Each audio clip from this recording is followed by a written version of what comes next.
Hi my dear competitive aspirants, నేను మీ భవితా Santosh, faculty of economy. ఈ రోజు జాతీయ ఆదాయంలోని ఒక కీలకమైనటువంటి టాపిక్ మీద మాట్లాడడానికి మీ ముందుకు రావడం జరిగింది.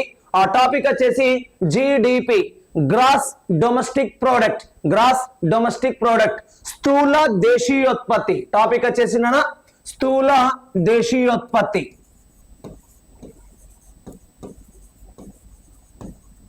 మరి ఈ స్థూల దేశీయోత్పత్తి అనేటువంటి టాపిక్ లో ఏ అంశం ఉంటది, దీనికి సంబంధించిన డెఫినేషన్ కూడా మాట్లాడదాం. ఒక దేశంలో ఒక సంవత్సర కాలంలో దేశ భౌగోళిక సరిహద్దులో జరిగే మొత్తం ఉత్పత్తిని ఏమంటారు అంటే జిడిపి అనడం జరుగుతుంది. మరి ఈ జిడిపిని దేశీయులచే గాని విదేశీయులచే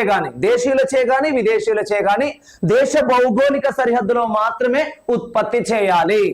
అంటే ఇందులో ప్రాంతానికి ప్రాధాన్యత ఇస్తారా, పౌరులకు ప్రాధాన్యత ఇస్తారా అంటే పౌరుల కన్నా ప్రాంతానికే అధిక ప్రాధాన్యతను ఇవ్వడం జరుగుతుంది. మరి జీడిపిలో ఏ అంశాలు ఉంటాయి అంటే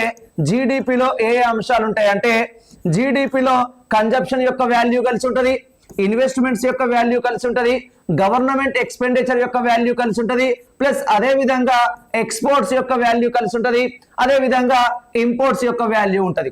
అంటే ఇక్కడ GDP is equal C plus I plus G plus X minus M.